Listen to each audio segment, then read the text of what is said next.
এটি হচ্ছে ইমামুল আরছর ২ নং সরকারি প্রাথমিক বিদ্যালয়, যা সারওয়াতলী ইউনিয়নের ৭ নম্বর ওয়ার্ডে অবস্থিত।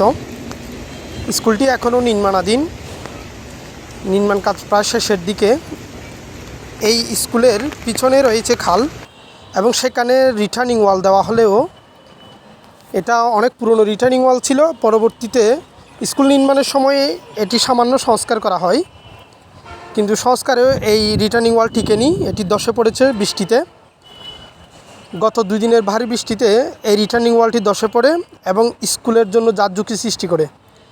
সরকারের এই নবনির্মিত স্কুল ভবনটি রক্ষা করতে হলে উপজেলা প্রশাসন এবং সংশ্লিষ্ট প্রকৌশল অধিদপ্তরকে আহ্বান জানাচ্ছি যেন রিটার্নিং ওয়ালটা পুনরায় নির্মাণ করা হয় এবং এতে স্কুলটি রক্ষা পাবে বলে মনে করা হচ্ছে।